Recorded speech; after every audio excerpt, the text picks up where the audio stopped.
Струва ли си да купим апартамент на зелено? Или има рискове, или не е толкова изгодно? Зависи от много обстоятелства, но щом се практикува, значи има своите предимства. И аз ще ви ги изброя. Първо, какво е покупка на зелено? Това е да купиш, когато сградата е в строителство, т.е. преди да е завършен грубия строеж и издаден акт 14. Може дори да направиш покупка още на проект. Отиваш при строителя и той ти дава едни брошурки. Ето разпределението на апартаментите, етажите, фасадата, всичко се вижда, но на хартия само. Ето, избирате си един апартамент, виждате как тук е ситуиран кухненски кът, тук е баня с тоалетна, спалня, тераса, но де-факто го няма. Строителството не е започнало, а вие ще платите 20 или 30% от цената на този апартамент предварително. Сключвате предварителен договор и давате тези пари. Какви са предимствата?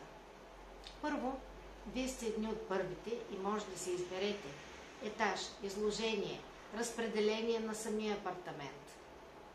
Имате голям избор, за разлика от тези, които решават да купуват вече непосредствено преди акт 16 или дори на акт 16. Може да не са останали апартаменти или да са останали 2-3, които не са пожелани от никого. Друго, ако не ви харесва точно това разпределение, можете да кажете на строителя: аз не го искам така, искам спалнята да е по-малка, да преместиш тази стена, да ми разшириш дневната. Това на акт 16 вече не може. Трябва да се събарят стени или да си остане така, както не го харесвате. И третото предимство е, че плащането е отложено във времето. Като платите тези първоначални 20-30%, по-нататък на акт 14 чак е следващата сума, може и на акт 15 и накрая на акт 16 остатъка. Вие имате време, 1-2 години, за да съберете тези пари, да изтеглите кредит и да плащате по-спокойно. Но покупката на зелено има и своите рискове. Най-големият риск е строежа изобщо да не бъде завършен или да бъде завършен далеч във времето. Какво може да се направи, какви са вашите възможности в този случай, ще разкажа друг път.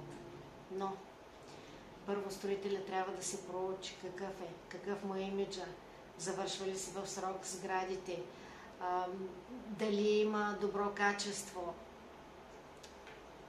Друго, което трябва да се проучи – договора, защото понякога строителите, а доста често напоследък, залагат една клауза, цената, предварително договорената цена, окончателна за проекта, да може да се променя, да се индексира с процента на инфлация през периода, в който се строи. И в един момент може да се окаже, че за вашия 300-ен апартамент, който сте смятали, че 110 000 евро са договорената цена, да ви поискат още 30 000 евро и това да е заложено в договора. Така че договора внимателно трябва да се чете.